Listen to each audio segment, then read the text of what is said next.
Former Labor leader Bill Shorten has reignited internal divisions in the party, warning Anthony Albanese and his tiny policy agenda won't win government.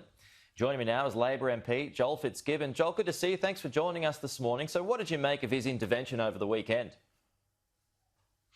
Pete, I read very carefully Bill Shorten's speech and I thought it was a thoughtful one, a humble one. I think he showed quite a deal of humility. You've got to remember a couple of things. Bill Shorten, of course, lost the election as leader that we all expected to win.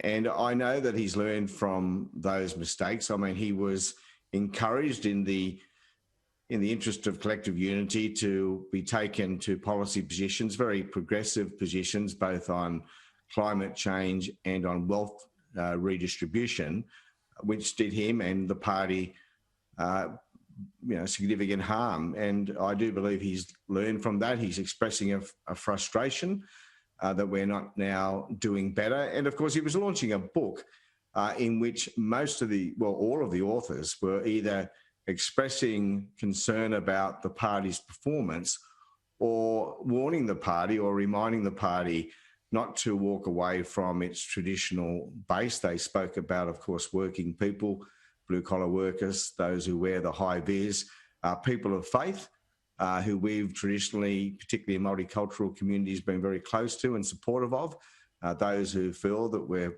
putting political correctness ahead of their capacity and right to practice their faith. So I think his speech was one for the event, aligned with the event. And I think it's one worth listening to. Is it going to cause divisions, though? I mean, you've had your own criticisms of Anthony Albanese in the past, and you've made your own decisions as well. Is this going to inflame tensions even more? All does not seem to be well within the Labor Party at the moment.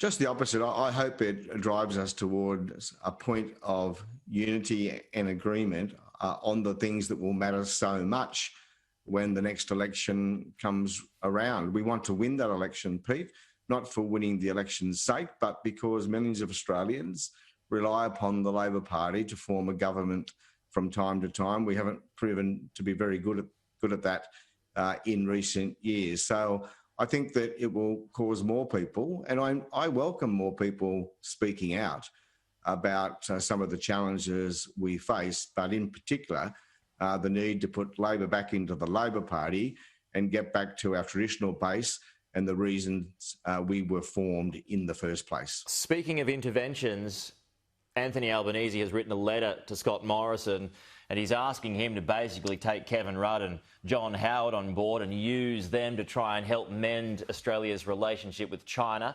How do you think that is going to be received? Well, there's certainly plenty of mending to be done, Pete. And having got us into this problem, into this situation, both Scott Morrison and Malcolm Turnbull, the current Prime Minister doesn't seem to have much of a clue about how to work his way out of it. Now, there are a lot of Australians, both former politicians, former business people, former diplomats, including those who served in Beijing, that would have a lot of advice for the government on this matter. And this is becoming urgent now. The decline in our relationship with China is having a big impact on our economy, a bigger impact on our miners, our producers, our growers, our meat processors, our fishers, and many more. And it's urgent. It needs to be fixed, and any good idea is probably a good idea. But Scott Morrison, to be fair, his position when it comes to China has been supported by many countries around the world, including the United States. Well, it's interesting today, Pete, that he's talking about, sticking solid to the international architecture we've become so accustomed to and which has been so important in our own economic success in recent decades. But it wasn't all that long ago. Scott Morrison, when Donald Trump was on the campaign trail, was talking about walking away from those international norms, the rules-based order that we've been so attached to and derive so much success from. So our Prime Minister's all over the shop on this question. You know, the biggest challenge in correcting a mistake is to accept or concede that you've made one in the first place, Pete. The Prime Minister has failed to do so. It's time for him to acknowledge that mistakes have been made with respect to our relationship with our largest trading partner. And if he can do that, he can hopefully then move on and start to repair that relationship. Yeah. But it's pie in the sky stuff getting Kevin Rudd on board, isn't it? I mean, Rudd's been a vocal critic of Morrison and his moves, and getting him on board would essentially mean rolling over to the Chinese, right? One thing is certain, Pete, the people who can best provide advice on these matters are people with experience in China, who understand China, both its culture and its ambitions. And Kevin Rudd's certainly one of those people, and I'm sure he could make a contribution. It doesn't have to be on the front line.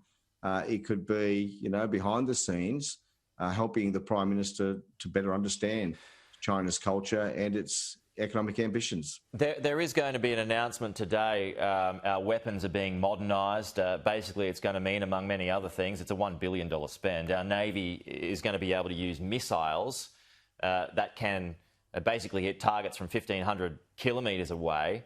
As a former Defence Minister, what do you make of this announcement, and could this well inflame tensions with China at the moment? Well, I know one thing, Pete, the government's pretty good on announcements, but not to flash on the delivery, and $1 billion is a lot of money in anybody's language, but this is a rather modest amount of money designed to steal a headline. But of course, we need to be able to build the force we need to be independent of others in protecting our national security as best we can.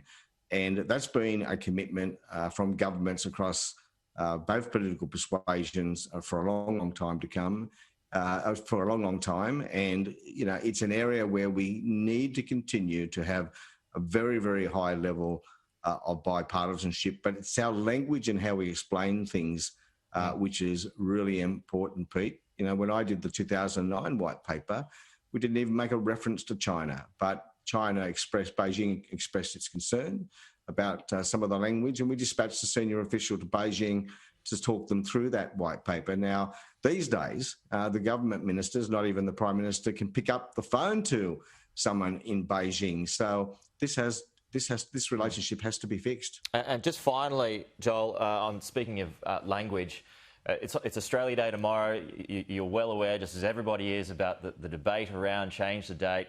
And now the ABC is being criticised for referring to Australia Day as Invasion Day. Is that divisive? Is that divisive language from the national broadcaster, in your view? Oh, I think it is divisive, Pete. I think it's disappointing, and I think it's wrong. Australia Day is a day when we celebrate our nationhood, what we've achieved despite our isolation and our problematic beginnings.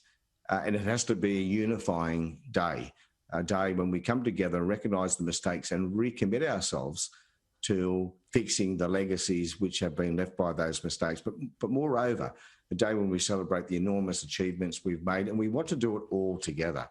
And comments from the ABC like that don't help. But I do support consideration of moving Australia Day, because I don't know how you can have a unifying day when such a significant proportion of the population is not happy with that day, is even offended by that day. So let's have that conversation. I think that would be a good step forward. The key thing, of course, is that we need to recommit ourselves to the legacies of those mistakes in the past. We've talked a lot about it, but we haven't quite closed the gap. Well, we haven't come near to closing the gap, and we need to double down and get on with doing so. OK, Labor MP Joel Fitzgibbon, we're out of time, but appreciate your time this morning. Thanks for joining us. Great pleasure, Pete.